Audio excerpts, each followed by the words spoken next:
The last Transformers movie I saw was Dark of the Moon. The third one came out in 2011. I have not rewatched it since I saw it. It's not that it put like a bad taste in my mouth or anything like that for the franchise. It's just as I got older, I got more and more disinterested in what they were doing. Even when there was a good word of mouth for a Transformers movie like Bumblebee, I still did not go see it. I had nothing against Bumblebee. I just haven't gotten to it. When it came out, I was very, very busy. So I don't really have an affection for this IP. Thankfully, for Transformers 1, you don't really have to have a big understanding for the Transformers franchise because this is a fresh new start. Transformers 1 is the origin story of Orion, Pax, and D16, who later on become Optimus Prime and Megatron. We see them become brothers to enemies. They are miners on the planet Cybertron, and they just want to show the world who they are, prove that anybody can be a somebody. Now, this is the first animated Transformers feature film since like the original one that came out in the 80s after the show. Honestly, I am just shocked it took Paramount this long to do another animated feature Transformers film because this just seems like the way to go. The designs are really blocky, almost like they are action figures, so it makes their silhouettes really easy to follow, really simple designs. There's nothing blending into the background. Since it is a little bit more focused on giving this 80s vibe design, it isn't focused on the detail as much. Now, that may sound like a criticism, and I will admit this isn't the most impressive looking animated film I've ever seen. It's just that the use of 3D animation is a little odd. There's a weird mix of natural lighting with these rusty and realism textures that just makes it feel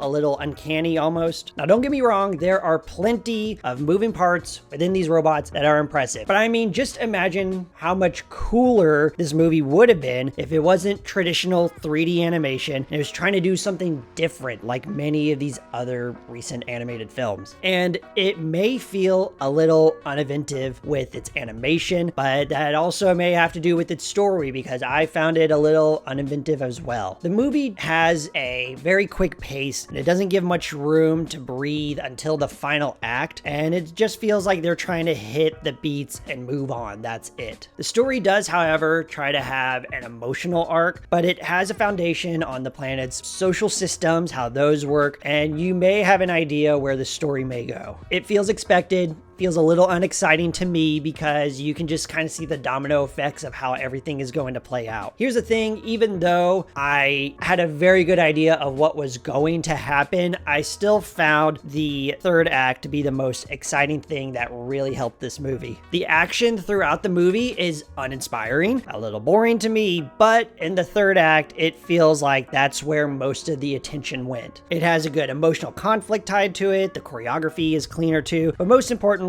Optimus Prime as a character design is always cool, and you can never go wrong with Optimus Prime just kicking butt. I cannot help it when he's doing that. I will have a good time. Now, I will admit there are plenty of jokes in this film, and I did chuckle at a few of them. There are a few that have those hard cuts. There's some that will cut to a wide shot to make it feel a little bit more awkward. The dialogue is a little bit improvised, at least it feels like that. Typical good timing jokes. I was not expecting that at all. When I saw the first trailer, it looked awful, really low hanging type of jokes. You know, they put some effort into that. It was something I was not expecting. Orion Pax is the leader of this small group who's voiced by Chris Hemsworth. This is an early stage of Optimus Prime, so we're not going to get that deep and heavy voice like Peter Cullen has given us before. There's not much gravitas to it. Instead, Hemsworth gets to be more charming and daring. It's a good balance of his performance and how his character is written. When I saw the trailer for this, I thought Brian Tyree Henry was just a big miscast for D16, who later on becomes Megatron. He just felt a little too peppish for me.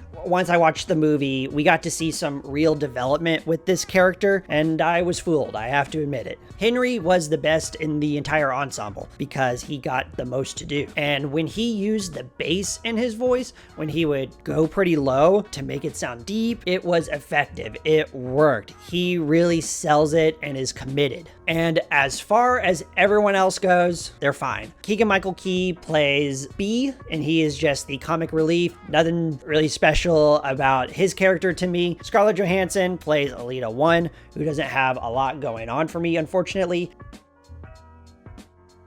Transformers 1 has some promising ideas. It feels like it's being held back from greatness. It has a good sense of humor, but the story feels underwhelming until the final act. It's predictable, and it doesn't take many moments to let the pace sink in. We have to move on to the next thing. Even though I do like the blocky designs for these Transformers, the aesthetics are lacking because of the weird lighting and the realism in just this generic looking 3D animated film. I wish I cared a lot more about these characters. Most of them are not that interesting. Hemsworth gets some moments to shine, but honestly, it's Tyree Henry who just surprised me and is actually great in this. I could tell early on this movie was not made for me, and that is someone who has not seen a Transformers movie in like over a decade. And if you are in my circumstance and you're kind of curious about this movie, I would recommend to just wait until it is on like Paramount Plus or when they air it on Nickelodeon, because this just gives me Nickelodeon vibes. But it's made for the fans that are really into what meets the eye. And if you're into that, I promise you will be pleased with this. When the second after credits scene ended, there was a guy in my theater and he said, "Now that is a Transformers movie." I think that is